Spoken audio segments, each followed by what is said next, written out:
And this presentation is sponsored by our gold sponsor, Orion Health. And it gives me great pleasure to introduce Mona Akmal, whom you will have seen early on in the panel discussion. Mona is the Director of Product at Code.org, where she aims to help kids to learn computer science and embrace their inner geek. Mona grew up in Pakistan and currently living in the US. She co-founded the Dreamfly.org, a non-profit that highlights shared human aspirations in developing countries. And she has been in the past a group manager for Microsoft OneDrive, as it's now known. And I happen to know that she's very interested in forming relationships here with like-minded people interested in developing interest in computer science in young people. So please welcome Mona Akmal.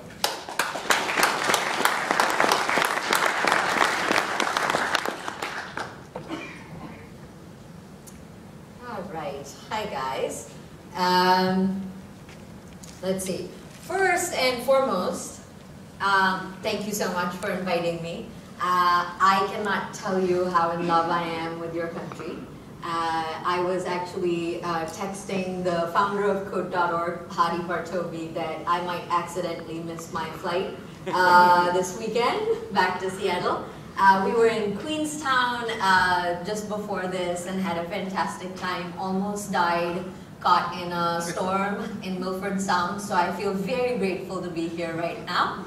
And so I want to kind of start by telling you a little bit more about myself and then telling you why this is important. I've been in the technology field for the last 14 years. As was mentioned, I'm originally from Pakistan, and I've worked at Microsoft, I've worked at Amazon, and I'm now working at Code.org. And one of the things that has been a common theme in my career has been that unintentionally, I seem to be a myth dispeller when it comes to the stereotype of who's the face of computer science.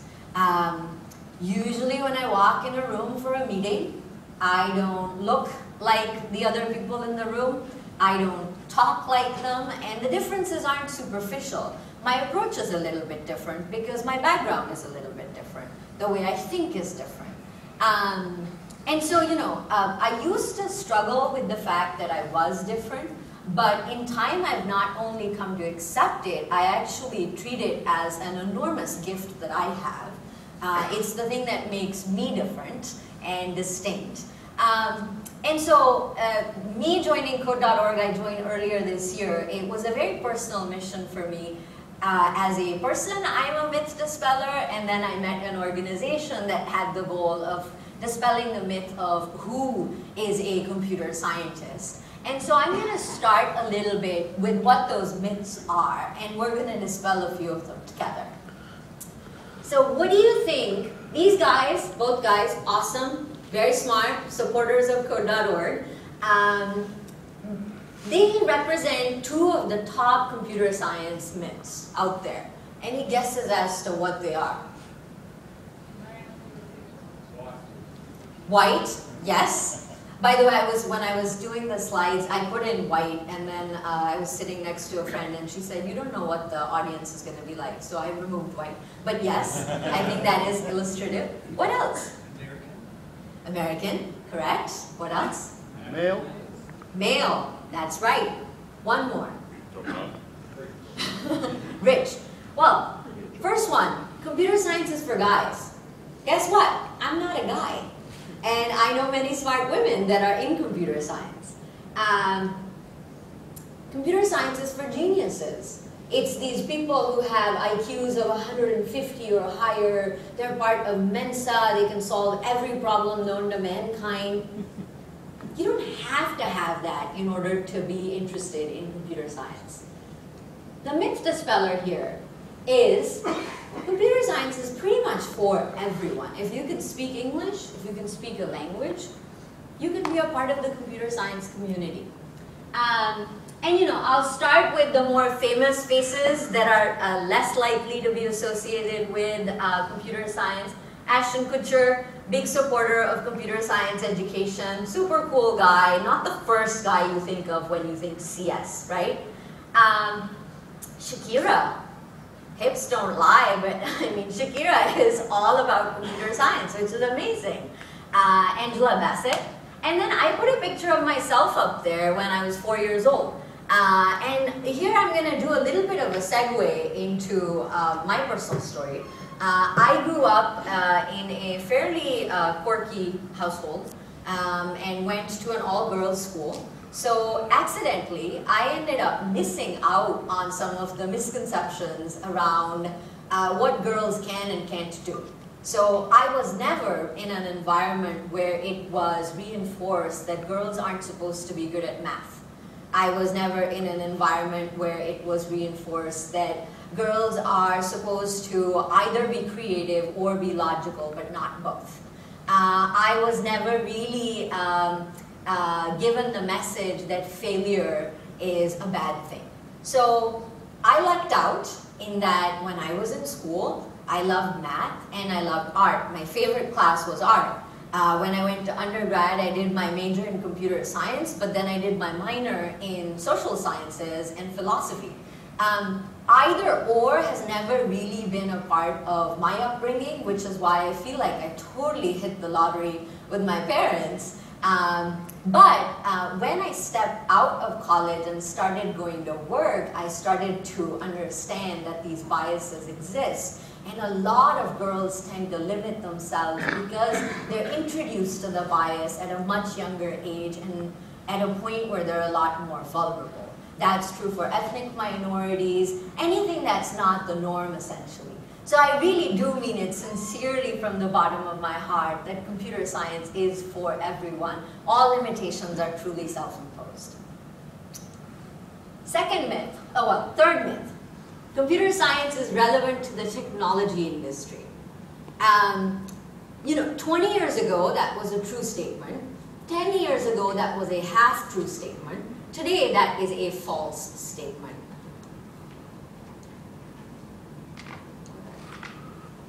Computer science is really relevant to every industry at this point. I was just talking to the Disney team. They were walking me through the process that they went through to create the character of Elsa. I don't know about whether Elsa and Anna are big in New Zealand, are they? Huge? Okay, so they were able to create a character that essentially I think is the role model for every girl ages 4 to 34. And computer science was used. They had to think about what the gravity for these characters look like. How do they model them? But they also have these massive manuals of the psychology of Anna and Elsa. Creativity and logic going together. I had to put Gollum. I'm a huge fan of Lord of the Rings. And last night OD'd on, basically watched the first 2 movies of Lord of the Rings. I felt like I had to since I was in New Zealand. I know, it's such a cliche. But Gollum, I met the creator of Gollum a few years ago. He works at Valve now. And, super creative person, but also very, very smart and also very adept at computer science. Forget modeling. If you're trying to figure out why birds fly in a triangle, how scientists do that today is they run simulations. What do simulations run on? They run on computers. How do you model a simulation? It's with analytical problem-solving skills. So that's all computational thinking is about. Or something as simple as you're planning a hike for the weekend. What's the weather going to be like? That's all computer science, right? Myth number 4. When my mom still has a really hard time explaining what my job is. And so she generally explains it as, it's just zeros and ones. Which is, it hurts the soul to have your job be marginalized that way. But really, this is a common misconception that computer science is about coding, right? Writing, code, programming. It looks like gibberish to humans, whether that's zeros or ones, or it's a programming language, a higher programming language. Here's the thing. Computer science fundamentally is not about coding. It's about creativity. It's about exercising logic. It's about being able to see patterns in things and logically, analytically breaking them down. Is coding an essential part of computer science? Sure, absolutely. Think of it this way. When you learn a language, English language, is the end purpose to learn the language? No. The end purpose is to communicate with another human being who speaks the same language. Coding is very similar. It's a language that you use to talk to a computer. And it is not the end by itself. It's the means to communicate with something else, to a higher end. The higher end being you're trying to design a lens that helps people see in a way they've never been able to see before. You're trying to figure out the best taxi cab dispatching service there is. Is Uber a big thing here? No? Okay, Uber is just it's the startup on fire in San Fran right now. It's essentially a cab dispatching service that matches drivers with passengers. That's it. Or you're trying to design the most beautiful temperature control system for your house, which is Nest, and just got bought for billions of dollars. Or the last thing there, which is actually, to me, the most interesting thing, it's a little girl, 5 years old. She used one of our apps, the Artist app, wrote 5 lines of code, and essentially created this fractal shape, writing code, essentially. It's her work of art that was created with 5 blocks of code. That's the end game. That's the big picture. Coding is the means to the end. Now, this is an interesting one, and I feel like in the technology community even, this myth is pretty deeply entrenched, which is computer science is vocational. It's a supplementary, elective, optional, add-on type of learning. Guess what? Computer science is foundational. It's as important as learning how to do 1 + 1 = 2. And surprisingly, it is not a part of most elementary, middle, or high school education. Now, one thing that I think is super important is technology is moving forward, and it's a wave that will continue to move forward regardless of your personal opinion on it or my personal opinion on it. And it's moving faster. 50 years ago, that's what computer science was all about. This was today.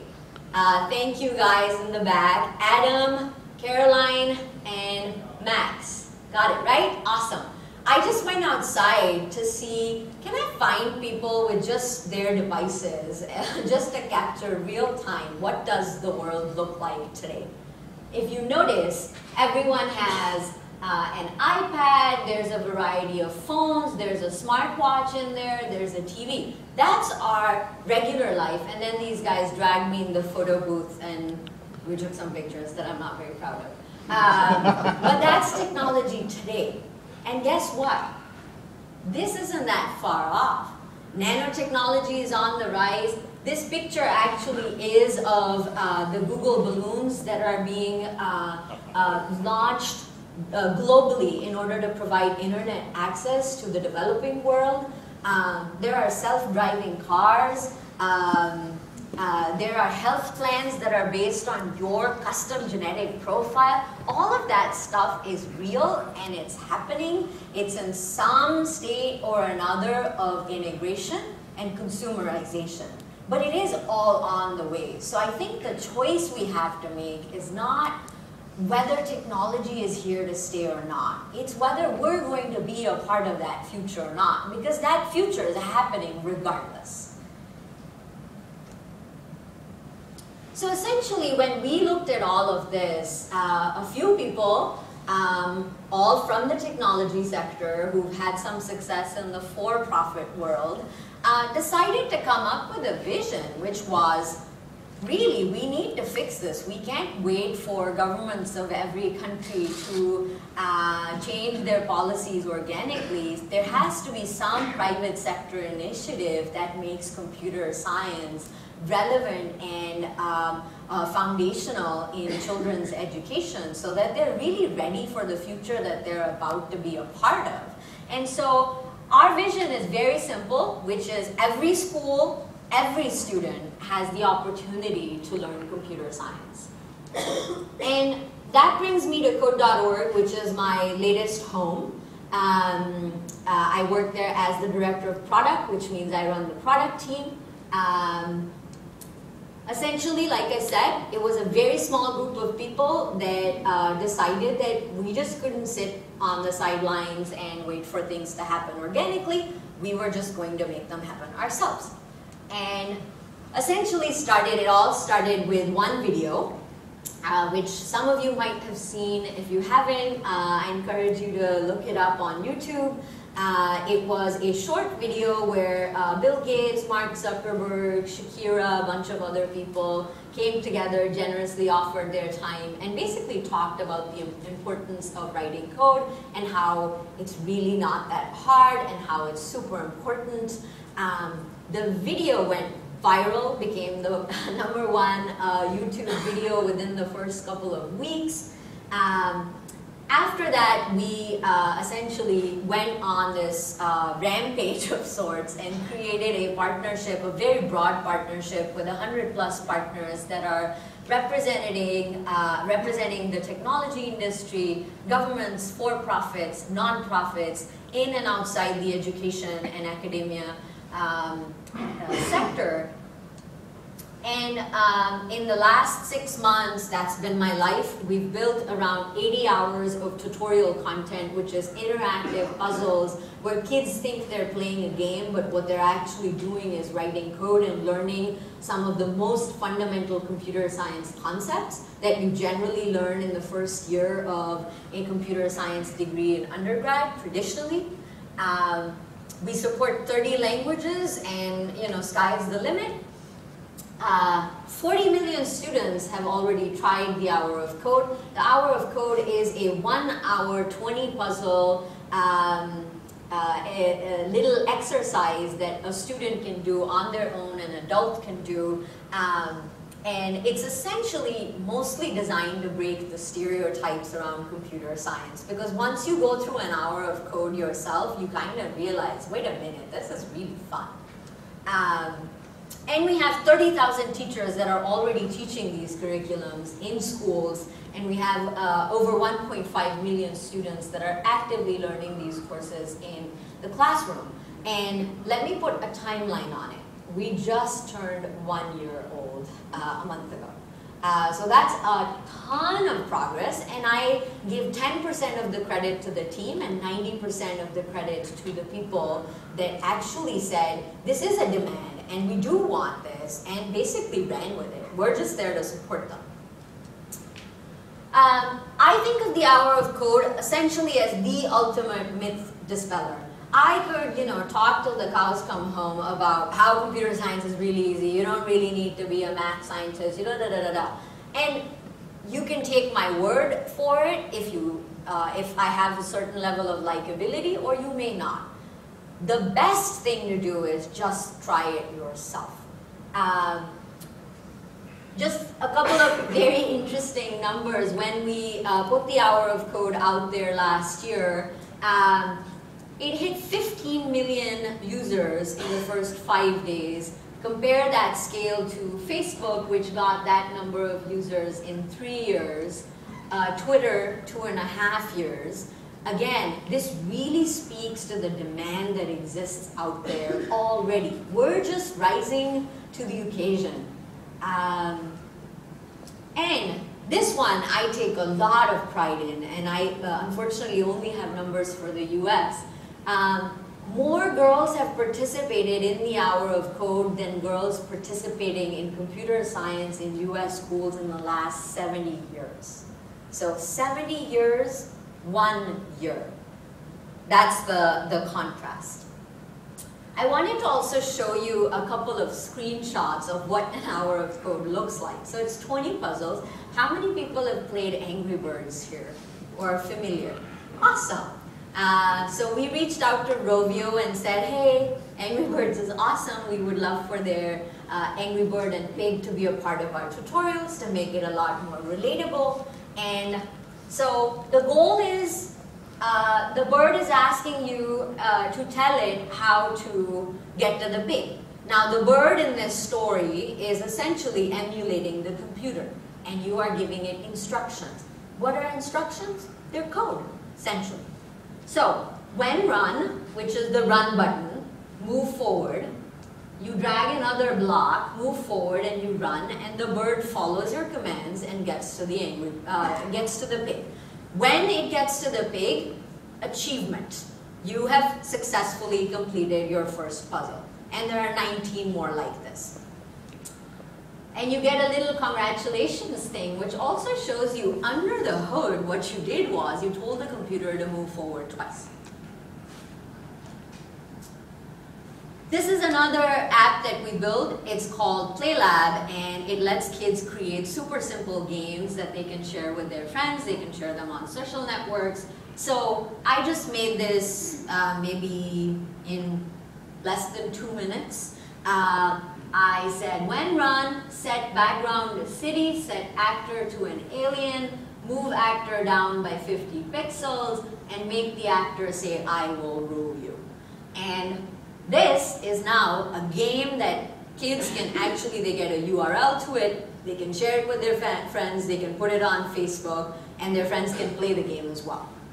By the way, when we get kids in for usability, I've noticed the boys generally tend to make interactive games where they'll have 3 or 4 different actors and they'll be throwing fireballs at each other, and there's a scoring system, and there's a winning and a losing.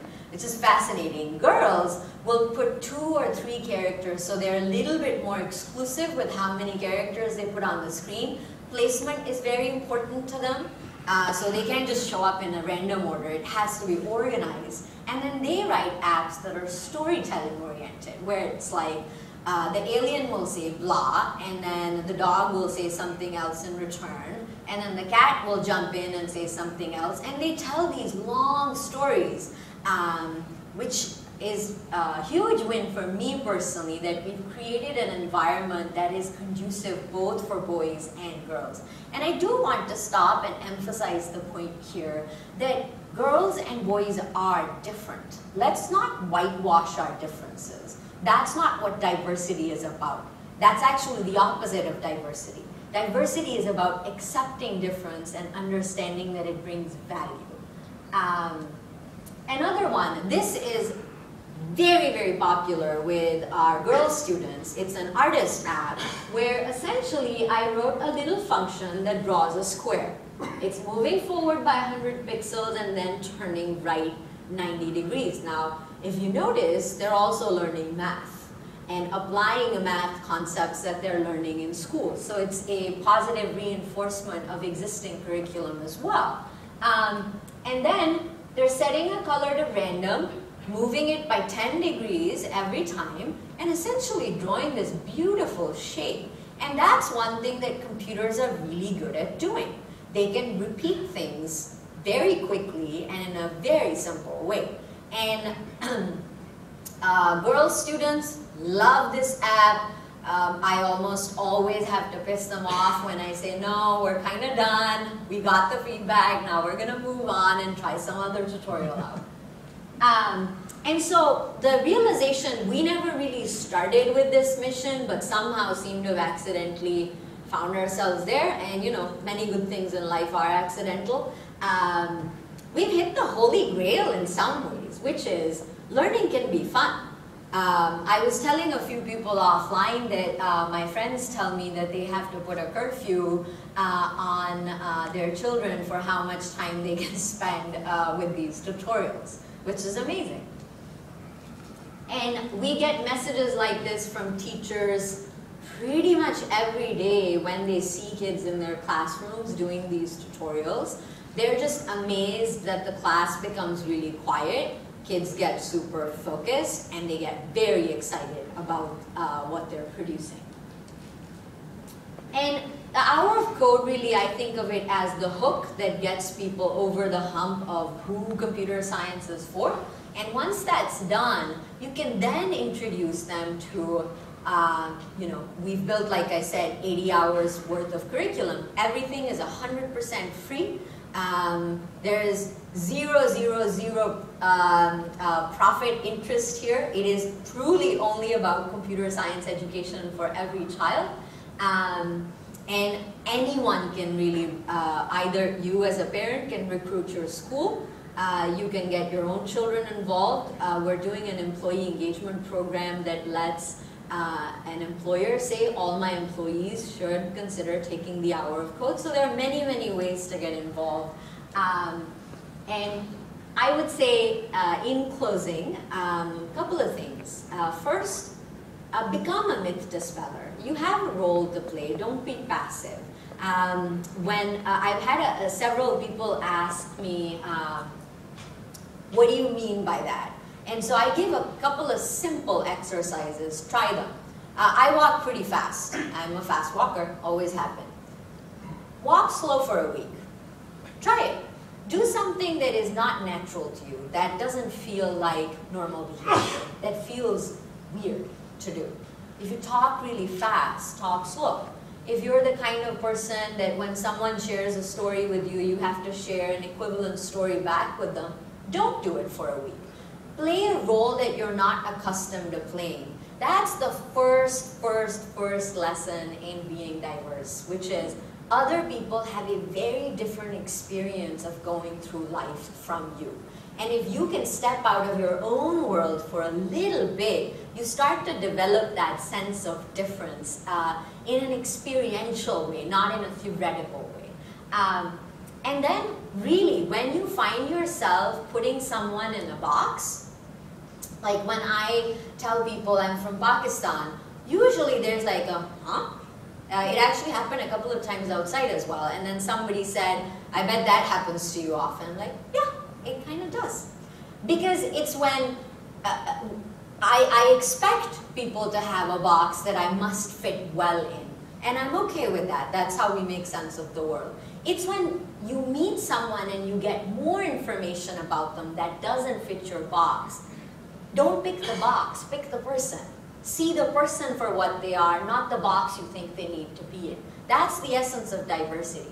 So really, become a myth dispeller, start promoting diversity in your own experience. I'm not a big fan of giving advice at the macro level because I really believe change happens at a human level, at an individual level. So all my calls to action for you are very individual. Save the date for the hour of code, December 8th through 14th. What does that mean? Do it yourself, have your kids do it. If you're in school, have a classroom do it. If you work at a company, have your company participate. Spread the word. Tell your friends' kids.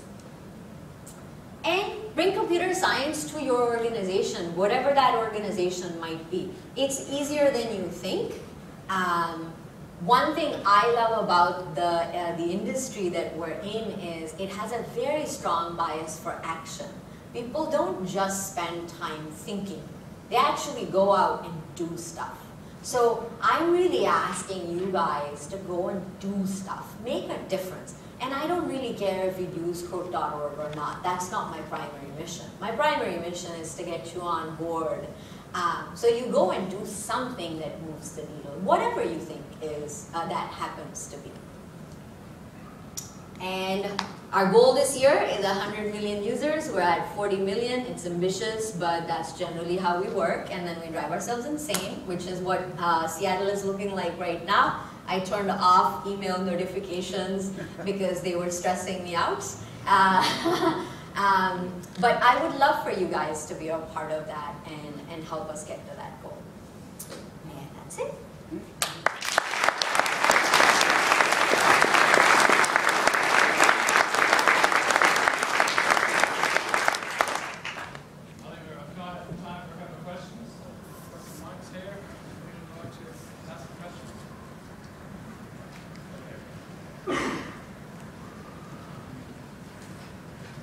Thank you for that. That was great. Awesome. You said boys and girls are different. Do any of the girls ever write the code programs that where someone does die and someone does lose and win? Absolutely. Excellent. Absolutely.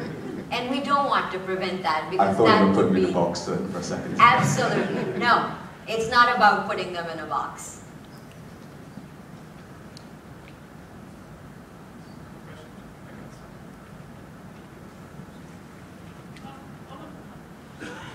Yeah, I can hear you. I want to know what we can do to just come to Wellington. Did everybody hear that question? Nope. The lady is asking what you guys could do to help me move to Wellington. I don't think you'd have to do much. I'm already so convinced, and I am pretty impulsive, which is why when I texted the founder and said I might miss my flight, he was like, "Are you kidding? Get on that plane right away." I was like, I'll be back. But it is, I've really been touched by how friendly people are. And you know, I mean, I don't live in a particularly crazy city. Seattle's pretty laid back. But I was realizing how jaded I am because when people are nice to me, my first thought is, what do you want? What's going on? I don't understand. But people are awesome, super nice. Thank you, I appreciate it. We have a place for you in Dunedin and it rains like Seattle.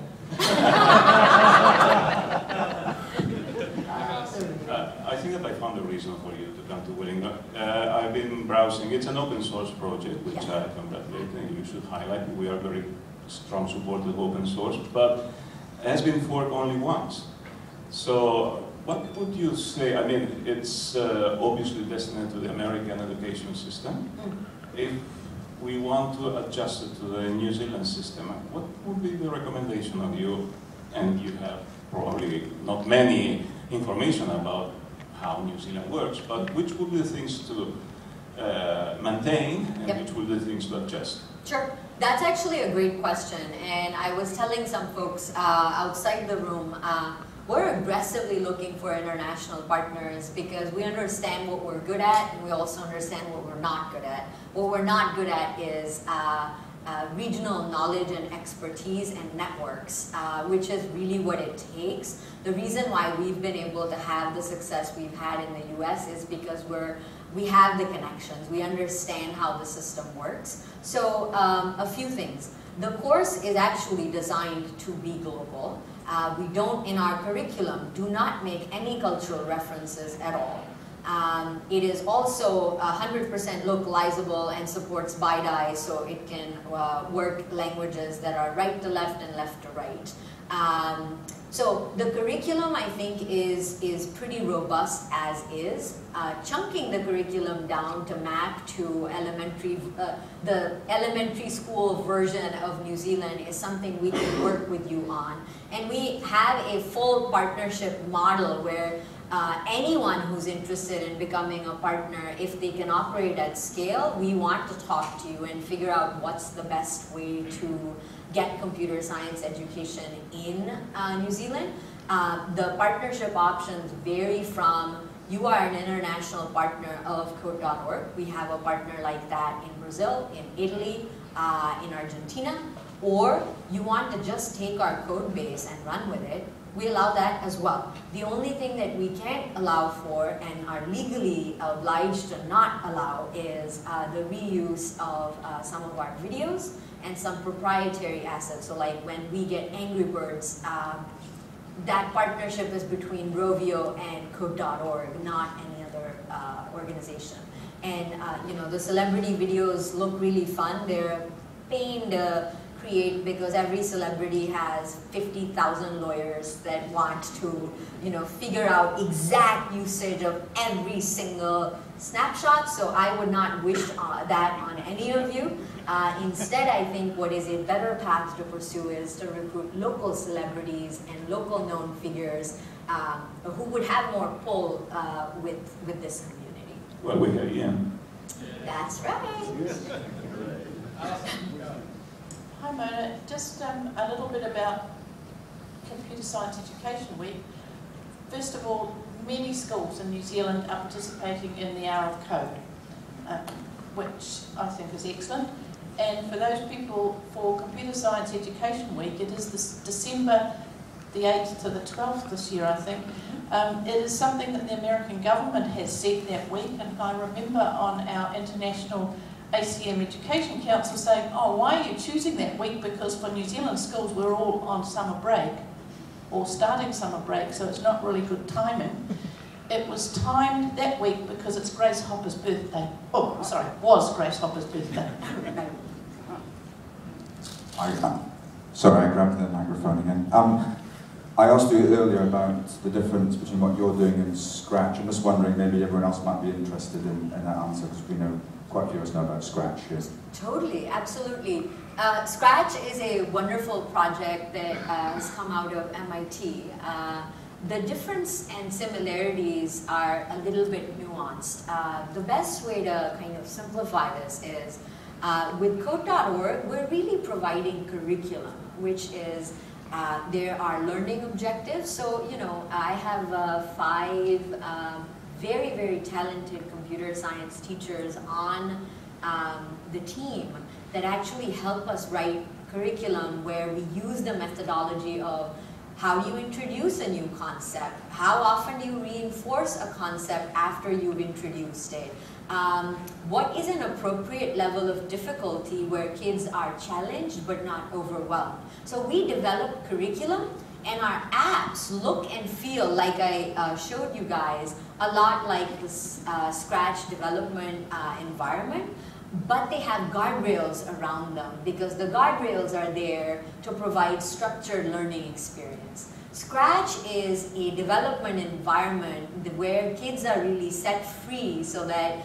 they can discover organically the types of things that they can create. That methodology works really well for some children and doesn't work well at all for other children. So our approach is provide structured learning and then have a free play experience where they can do whatever they want. And one part of the free play experience we offer is to direct them to Scratch and say, hey, you've graduated, go have fun with Scratch. And we do the same thing with a lot of work that's coming out of Khan Academy, Tinker, and a bunch of other organizations that are developing similar environments for learning. I think we've got time maybe for 1 or 2 more questions. Question, yeah.